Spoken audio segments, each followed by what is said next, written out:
Bien, on est de retour de la pause. On poursuit maintenant avec la Guinée. On parle de l'affaire des opposants détenus. Le ministre des Affaires étrangères de la France, Jean-Yves Le Drian, a demandé mercredi au président guinéen Alpha Condé de faire toute la lumière sur les opposants en prison, agitant, dans le cas contraire, la menace de mesures à l'encontre de Conakry. Avec l'Union européenne, nous avons demandé aux autorités de Guinée de faire toute la lumière sur les événements qui se déroulent en ce moment, avec éventuellement des mesures à prendre si cette lumière n'est pas faite, a déclaré à l'Assemblée nationale le patron de la diplomatie française, Sylvestre Béni. Cette demande de Paris, est-ce qu'elle elle tombe dans, j'allais dire, dans une bonne période, parce qu'on sait que quand on regarde l'opposition aujourd'hui au niveau de la Guinée, on a l'impression qu'il y a une charpe de plomb qui s'abat sur elle. Oui, je crois que la déclaration donc, de l'Union européenne vient après du moins c'est la menace donc, des Nations Unies, des États-Unis, pardon, parce qu'il y a déjà deux opposants qui sont morts, donc qui sont décédés donc, en prison. Et Mamadou Barry et Roger Bemba. Donc aujourd'hui, je crois que il faut dire que Conakry n'est plus en bon terme avec Paris, ça il faut le dire. Or, Paris a une voix prépondérante au sein de l'Union européenne. Et je crois que c'est à ce niveau où le jeu se joue, parce que le président guinéen Alpha Condé avait tenu des propos durs contre Paris il y a quelques... du moins lors donc, des élections. Donc, aujourd'hui, Paris a intérêt à ce qu'on puisse relâcher ces gens-là, d'autant plus que la présidentielle est presque consommée. Il a muselé donc l'opposition et tout. Et donc, il faudrait quand même qu'au moins les gens puissent quand même recouvrer leur liberté pour que le jeu démocratique puisse... démocratique entre guillemets. Parce que là, aujourd'hui, c'est la dictature, c'est l'autocratie, c'est la tyrannie. Quand même, tous les thèmes sont bons aujourd'hui pour ne serait-ce que définir ou peindre le régime donc, de Alpha Condé, qui ma foi, a déçu, qui a déçu totalement sur toute la ligne. Mais bon, si aujourd'hui Paris peut le faire, c'est bien. Mais sauf que Paris aussi, s'il faut peut-être regarder dans le rétroviseur, on sait qu'il a souvent poussé ces genres de personnes donc, à se représenter indéfiniment. Le cas donc de la Côte d'Ivoire là, donc il passe le projet là-dessus pour sauter donc en Guinée, mais on sait que entre la Guinée et la Côte d'Ivoire, le tracé n'est pas trop long, donc voilà. Aujourd'hui, est-ce que Paris a des moyens, puisque Sylvestre le relevait, on sent qu'entre Conakry et Paris, ce n'est plus le grand amour. Ça n'a d'ailleurs jamais été le grand amour depuis Sékou Touré. Est-ce que Paris a des moyens de pression sur Conakry pour obtenir la lumière sur ces affaires? Oui, je crois, oui. Sinon, le ministre des Affaires étrangères français ne pouvait pas déclarer ça, je crois, au Sénat ou à l'Assemblée nationale. Donc, Paris met la pression sur Conakry pour que la situation des opposants soit améliorée. Parce que ce n'est pas la bonne situation en ce moment, parce que Sylvestre vient de le dire, l'élection présidentielle s'est déjà passée, mais quand on poursuit encore les opposants et le traitement réservé aux opposants en Guinée actuellement, ça laisse à désirer. Et jusqu'à ce qu'il y ait des morts, des responsables politiques qui décèdent dans des conditions vraiment difficiles. Donc c'est quand même, au niveau de la diplomatie, je crois qu'avec la relation entre la France et la Guinée, la France a raison d'appeler quand même à ce que le régime en Guinée fasse en sorte que les opposants retrouvent leur liberté. Et aussi, vous n'êtes pas sans savoir qu'elle va même plus loin en accordant la protection consulaire même à un opposant. Je crois que c'est à Diallo. C'est l'un des Diallo. Voilà, donc elle s'implique vraiment dans cette affaire de la Guinée pour venir au secours, si je peux m'exprimer ainsi, des opposants. Et je crois que la Guinée, est-ce que c'est la question aussi qui se pose, c'est que est-ce que la Guinée a les moyens de pouvoir résister à cette pression de la France?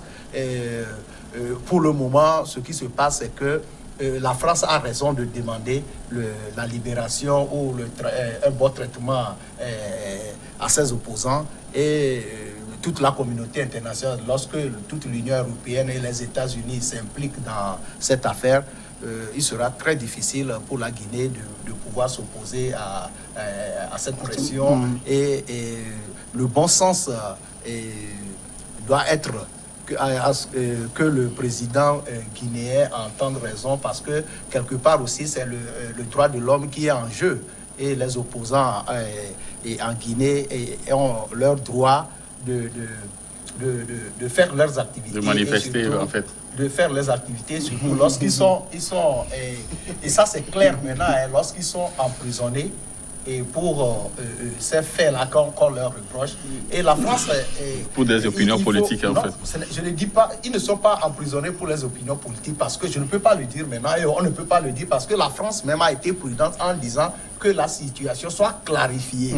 Donc la France n'est pas allée jusqu'à dire que ils sont des prisonniers politiques. Ils demandent la clarification de la situation. Et on attend maintenant que la Guinée clarifie cette situation pour pouvoir prendre les décisions qu'il faut. Est-ce que les États aiment dire dans ce genre d'affaires où, par exemple, l'ancienne métropole intervient, on parle souvent de souveraineté? Oui, je crois que l'État guinéen va parler également de cette souveraineté. L'État guinéen a écouté, disons, les propos de Jean-Yves Le Drian lorsqu'il est parti. Donc il a fait un discours. La souveraineté sera soulevée par l'État guinéen pour justifier, et l'État guinéen va faire également le jeu de mots entre est-ce qu'on peut parler d'un détenu politique ou bien d'un détenu de droit commun? Donc là, disons, le débat se fera aussi. Ils sont à l'école d'un pays.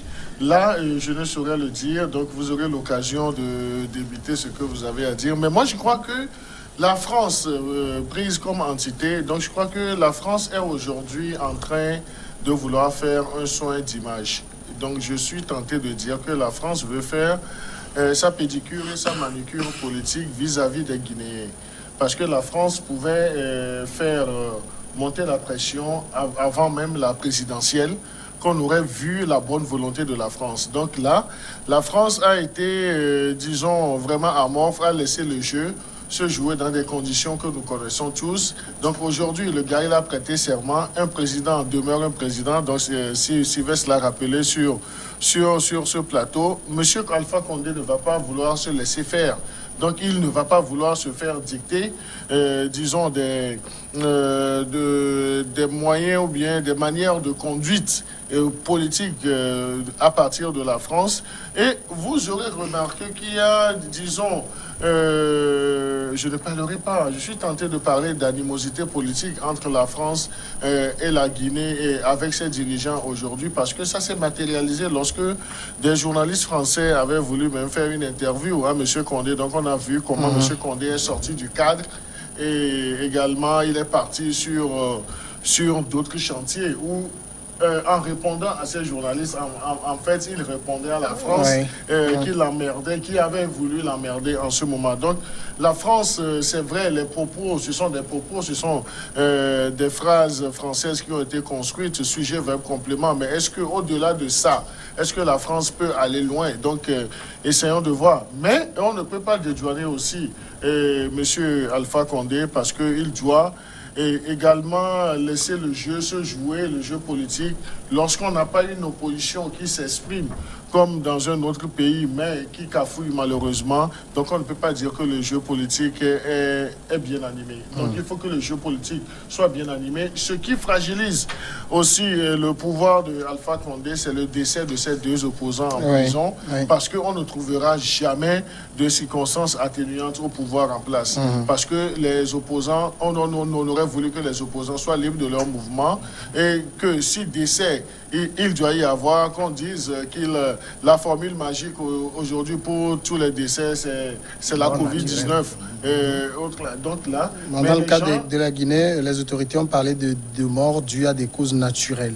Des causes naturelles. Donc là, des causes naturelles. Donc on peut tout mettre aussi dans les causes naturelles. Mais c'est contestable aussi. Parce que la classe politique de l'opposition va dire c'est peut-être les conditions de détention qui ont précipité la mort de ces deux opposants. Ou bien c'est délibérément qu'on aurait tué ces deux opposants. Donc l'État guinéen ne peut pas se sortir d'affaires assez facilement. Et la France, en surfant disons, sur ce fil, voudrait avoir, disons, d'autres canaux de discussion avec l'État guinéen pour préserver ses intérêts. Donc, moi, je crois que la France, c'est de l'hypocrisie politique. Ça, il faut le dire, parce que, vous savez, en amont... Moi, j'avais parlé de pédicure, manicure. Bon, c'est quoi? Moi, je parle d'hypocrisie politique parce que la France avait quand même, du moins, du fait donc, du rôle ou des rôles que la France joue en Afrique, il pouvait peut-être empêcher à ce que cela arrive. Aujourd'hui, c'est presque consommé. Alpha Condé est là.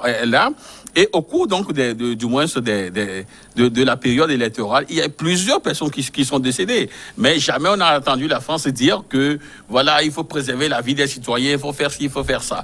Maintenant que du moins la présidentielle est consommée, on sait que le vieux Condé qui est là, qui a 82 ans, c'est presque son dernier mandat. Donc la France est déjà dans l'après et Condé. Oui, donc il faut déjà faire les yeux doux à ceux qui sont de potentiels candidats ou éventuels présidents donc de la Guinée. Il faut commencer déjà à leur faire les yeux doux comme ça.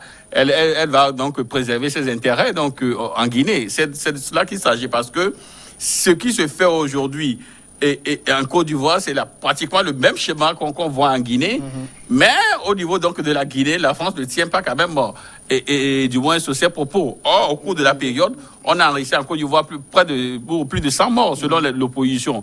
Voyez-vous? Et bien avant, si on doit faire peut-être un retour, s'agissant donc du cas togolais, Macron avait dit que la France n'a pas de leçon à donner donc aux pays africains. Donc, la France n'a pas intervenu dans la politique intérieure des États. Maintenant, pourquoi est-ce qu'aujourd'hui, ils font intrusion dans la politique intérieure de la Guinée-Conakry? C'est pourquoi je parle donc d'hypocrisie politique de la France. Et on sait que la France n'a pas d'amis, elle n'a que des intérêts. Mais voilà. Soleil, en même temps, pour Conakry, cette position actuelle va être très difficile à tenir, d'autant que on ne peut pas mettre des opposants en prison dont on ne connaît pas exactement le nombre, les lieux de détention, les conditions de détention, pour beaucoup, les faits qui leur sont reprochés. On ne peut pas tenir plus longtemps dans cette position-là. Oui, on ne peut pas tenir parce qu'il y a aussi le côté humanitaire qui joue aussi. Donc, et il ne faut même pas tenir sur cette position plus longtemps parce que les vies humaines sont en jeu. Oui. Et le cas guinéen n'a pas de similitude avec le cas togolais, parce que si Emmanuel Macron avait déclaré en son temps que ce sont les élections qui vont départager les Togolais. Et on a eu des élections au Togo. Ces élections, tous les opposants ont participé. Ils étaient libres de participer à ces élections. Le peuple s'est exprimé. Il y a eu un gagnant. Et je crois que ce que disait le président Macron par rapport au Togo, c'est qu'on aille aux élections pour pouvoir déterminer cela. Parce que les gens parlaient de majorité. Ils criaient qu'ils étaient majoritaires, que c'était la majorité qui était derrière l'opposition. Et Macron a dit, si c'est la majorité qui est derrière l'opposition, c'est au niveau des élections qu'on on le saura. Donc c'est ce qui s'est passé au Togo. Donc le cas guinéen n'a pas de similitude avec celui du Togo. Donc pour la Guinée, bon, la similitude au niveau donc de... je voulais en fait rafraîchir un peu la mémoire à l'honorable député, mais bon. Et nous tous, nous avons écouté la déclaration de Macron en son temps et dans la circonstance dans laquelle il a fait cette déclaration. Et pour le cas guinéen dont il s'agit maintenant, c'est que c'est les vies humaines qui sont en jeu. Et je crois que c'est ce qui me fait dire que le pouvoir guinéen ne peut pas tenir longtemps. La France, en disant, en demandant au président Alpha Condé de libérer les opposants par rapport à ce qui s'est passé. Il y a eu des morts et il y a eu même des gens qui vivent, qui sont détenus dans des conditions vraiment déplorables. C'est que elle utilise un moyen diplomatique. La France ne peut pas. Et puis, le président guinéen Alpha Condé peut utiliser et peut faire valoir la souveraineté de la Guinée pour s'opposer à tout ce que la France dit. Mais il est question de pression diplomatique et je ne sais plus quoi. Donc, mais ce qui va jouer, ce qui sera déterminant, c'est le côté humanitaire que le président, dont le président guinéen ne peut pas trop se passer parce qu'il va falloir préserver quand même des vies humaines. D'accord. Quand Jean-Yves Le Drian parle quand même que Paris pourrait prendre des mesures, à quoi pense-t-il éventuellement? Non, mais des mesures, ça sera justement, ou bien c'est l'effet d'annonce de mesures de coercition. Mais quelles seront ces mesures? Donc est-ce que la France va sensibiliser le Parlement européen à ce que des mesures soient prises à l'encontre des dirigeants guinéens? Donc, mais on a vu ces cas de figure. Donc, mais la France ne peut pas aller dire que l'État guinéen n'existe pas. Mais c'est des décisions qui seront, disons, individualisées par rapport aux hommes qui dirigent aujourd'hui le pouvoir. Donc, on peut aller même jusqu'à geler les avoirs de ces dirigeants. Donc, ce sont ces outils que la France a. Mais ça ne sera pas facile aussi à la France parce que la France a eu à jouer un rôle. Nous le disions, moi et Sylvestre, au début, parce qu'avant la présidentielle, la France avait assez de marge de manœuvre. Mais la France s'était tue. Pourquoi? Donc, un grand point d'interrogation. Et quand la France avait voulu soulever un peu la tête, par l'entremise de ces journalistes de RFI et de la chaîne française. Donc on a vu que ça a été également tué par le président Alpha Condé, le président candidat, qui les a vus venir. Parce que, vous savez, donc je ne veux pas jeter de l'anathème sur des médias français, mais on connaît la procédure. Et je crois que c'est ce qui a amené Sylvestre même à parler de l'hypocrisie même de la France dans le dossier guinéen. Maintenant, si la France hausse le ton, donc il faut savoir que la France n'a pas aujourd'hui assez de marge de manœuvre avec l'État guinéen, mais la France va vouloir monter les enchères pour que l'État guinéen puisse essayer de discuter et puis de calmer les choses. Et le pouvoir de Condé peut prendre des décisions aujourd'hui qui vont amenuiser, disons, la position française. Donc, il suffit seulement politiquement de reconnaître qu'il y a des opposants en prison, de les libérer, mais qu'est-ce que la France peut faire d'autre? Donc cela ne va pas empêcher M. Alpha Condé de faire son mandat. Mais au-delà de l'hypocrisie, donc moi, il y a aussi les intérêts. Oui, l'hypocrisie sous-tend ce qu'on appelle les calculs, bien les intérêts politiques. Donc c'est là où moi, je parlais plutôt de pédicure et de manicure de la France. Parce qu'ils nous présentent un autre visage aujourd'hui. C'est parce qu'ils savent que la situation ne les avantage pas aujourd'hui, qu'ils sont en train de mettre de la pression sur le cas. D'accord, on va aller à la pause maintenant et on reviendra après pour parler du dernier sujet.